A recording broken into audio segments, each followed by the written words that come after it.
Williams simply joined the herd of other dumb people mocking a story they didn't understand. Cotton has been criticized by public health professionals for giving just the whiff of credibility there on television and on social media to a conspiracy theory going around that the coronavirus originated and was perhaps man-made inside a lab in China, perhaps even as a bioweapon, and was released either intentionally or unintentionally deployed. There is no evidence to support that. There is no evidence to support that. Sounds authoritative. Actually, Brian Williams had no idea what he was talking about. At the time he said that, the evidence indeed was accumulating. The Wuhan wet market they're always citing, it turns out it didn't even sell the variety of bats that carry COVID-19. Those bats were hundreds of miles away. A group of Chinese researchers confirmed this fact in January when they interviewed 59 people who worked in the market or shopped there. And that information was widely available. It was online when Williams made what he calls his broadcast and issued the airy dismissal you just saw. He just didn't bother to read any of it. None of them did. Tonight, Williams and all the little robots like him owe you an apology. Fox's special reporters confirmed that government sources with access to highly classified intelligence, informed people, believe this virus did in fact originate in the biolab in Wuhan. Right. The first infected patient was likely a lab employee who accidentally contracted the virus and then spread it to the rest of the world. That wet market theory, it was just a cover. China pushed that story to Western media to deflect blame from itself, and of course our press corps, as they always do, ate it up immediately. We still do not know conclusively this virus escaped from a lab in Wuhan. But tonight we can say with ample evidence that it is the most plausible explanation for the epidemic now wrecking our country. And that's a big story. Why didn't we know this sooner? Well, there was a specific reason for that. The people who bring you the news were lying about it, and they were covering for China. In February, the New York Times announced that Senator Tom Cotton repeats fringe theory of coronavirus origins. According to the Washington Post, quote, Tom Cotton keeps repeating a coronavirus conspiracy theory that was already debunked. Really? By whom? On March 5th, Vox.com weighed in, quote, rumor is that coronavirus started in a Chinese lab. Here's how we know it didn't. In their signature smug, haranguing tone, Vox said, quote, on Fox News and social media, a dangerous conspiracy theory about the origin of coronavirus won't die. Why was it dangerous? They never explained. As proof that coronavirus could not have escaped from that lab in Wuhan, Vox said that the lab had the same safety protocols as top American labs, meaning naturally the virus just couldn't escape. It was unthinkable to them that maybe China's safety practices might be different from ours and perhaps inferior. This is mindless, this is dishonest, this is infuriating. This story matters. They intentionally obscured it. In fact, State Department emails from 2018, 2 years ago, reveal that the Wuhan lab had disastrous safety practices. Even then, American officials worried that a deadly virus might escape from that lab due to Chinese incompetence. They put that on paper. But Vox, meanwhile, was quoting the World Health Organization's Bruce Aylward to assure you that any such talk was crazy and immoral and probably racist. This is the same Bruce Aylward, by the way, who has now become a professional shill for the government of China. In one interview that we played a couple weeks ago, Aylward refused even to acknowledge the existence of the nation of Taiwan. Why? Because his masters in Beijing might disapprove. Fox's article on the Wuhan lab ended this way, quote, we'll need to be patient for Chinese investigators to get to the bottom of it. Right. Let's let China do the reporting for us because they're objective. It's hard to believe any of this is real, but it is real, and we shouldn't be surprised by it. These are dogmatic I'm certainly not surprised by it. The Chinese government posing as American journalists. They're the very same people who promote travel bans to North Carolina, then fly off to Beijing for green energy conferences. These are the ones who run Central Committee press releases as news, as CNN did yesterday, and kill stories critical of the Chinese government, as Bloomberg has more than once. They censor movies and silence their own employees to keep China happy. Hollywood specializes in that. And they filled our universities with the offspring of Chinese oligarchs, displacing our own children. They've outsourced our prosperity across the Pacific Ocean, and they've gotten rich while doing it. So of course they're repeating China's lies about this pandemic. They've been training for this for years. Will they be punished? We don't know, but remember their names. You should also remember the people who told the truth about all of this when it was unfashionable That's to right. do so. Senator Tom Cott. He was on this story months ago. Well, I think it escaped from the lab because we have the Chinese government basically telling us that it did. Wuhan is the only level 4 laboratory in all of China. So that's where you would put a dangerous pathogen. Whether you were genetically engineering it to be a weapon or not, that's where you would be experimenting on it. So it makes sense that the epicenter of the epidemic, that the lab there would be the source of that virus. And that's are the facts. Stephen Rozier awaits Those an are apology the from facts. Fareed Zakaria. Meantime, he's the president. Dwelling in another province to the city of Wuhan and land in someone's suit.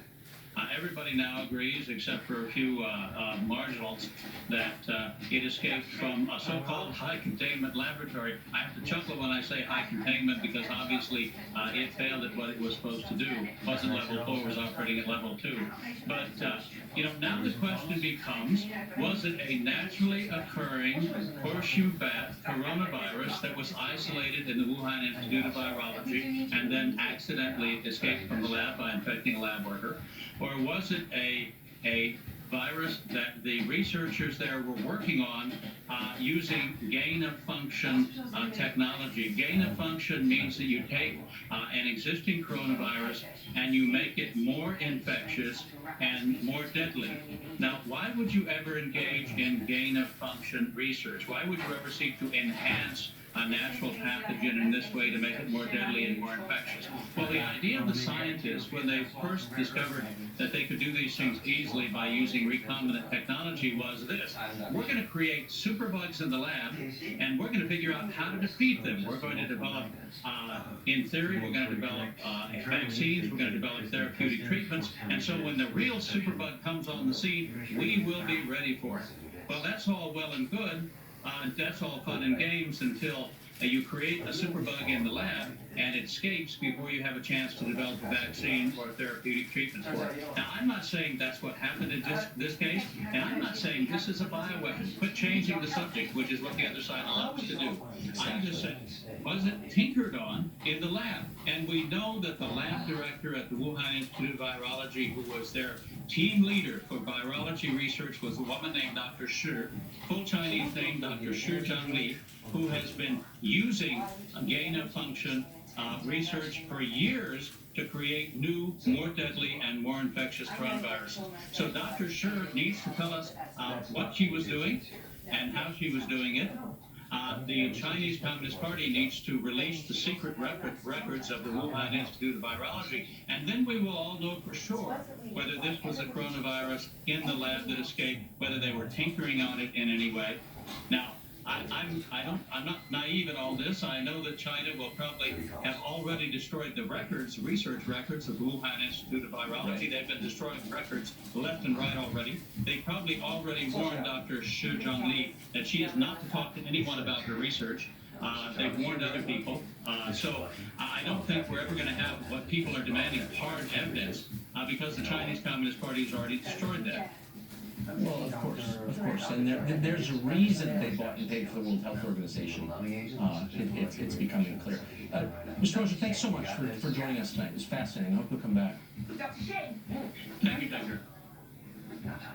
So the question of where the coronavirus originally came from, a lab or a wet market, isn't some irrelevant fact interesting only to specialists. It's not going to be the answer to a Jeopardy question in 20 years. It's meaningful right now. Here's one reason. If this virus came from a wet market, then the pandemic was at least a natural disaster. But if this disaster began in the lab, if it escaped from the lab, it's a completely different thing. It is a man-made disaster. If it escaped due to Chinese mismanagement and then spread because China was determined to cover it up, it's something else completely. In 1984, a Union Carbide pesticide plant in Bhopal, India, had a gas leak famously. Almost 4,000 people died, maybe more. Tens of thousands were sick and injured. Union Carbide, in the end, paid almost $1 billion adjusted to settle damages from that disaster. If it turns out that China's lies and secrecy and incompetence have killed more than 150,000 people worldwide, then that's very different. Trillions of dollars in economic damages. This could trigger a full-scale global depression. That would suggest that maybe the rest of the world is due a settlement from China. Will our leaders begin asking about this? Maybe they should. Brett Baer hosts special report. Absolutely. Behind yesterday's news, which forms the basis of our open tonight. Brett, first of all, thank you for that to you and your team. For digging up that information, which I think is really significant. Where do you think it'll lead from here?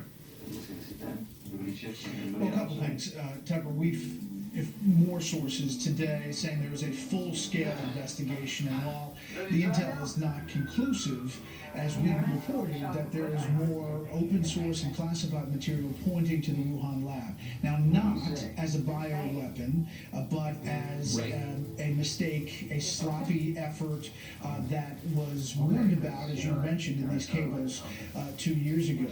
Where does it go from here? There are already lawmakers talking about possible payback. And what does that look like? I mean, there are a lot of different options. And this, by the way, is bipartisan concerns about what this looks like. While it's inconclusive about the lab part of it, there is high confidence and 100% conclusion that China covered up the early stages of this virus on the ground to an amazing extent and could have changed the dynamic around the world. So what's the big thing that they could do? Well, they could amend the Foreign Sovereign Immunities Act and allow class action lawsuits against China, the CCP, the Communist Party. And believe it or not, there are already, Tucker, tonight, 2 class action lawsuits filed in the United States District Court in Miami against the CCP. Now, there'd have to be a change, and Congress would look at that. You're already seeing bills about pulling back manufacturing and the pharmaceutical industry, but that could be expanded to other aspects. And there would be an effort to make China feel some pain for their actions, whatever it turns out to be at the beginning.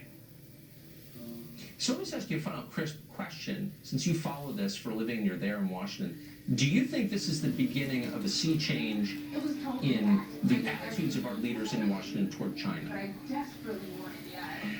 I do. I think it's not just our leaders, but leaders around the world are going to take another look at the relationship with China. The thing that complicates it this year is the election.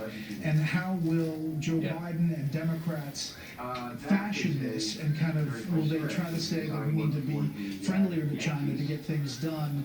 I don't know how that's going to come down politically, but clearly it's raising a lot of eyebrows on Capitol Hill. It sounds like it is. Really important reporting. Thank you for that. And I thank you too, Brett See you, Tucker. and Tucker.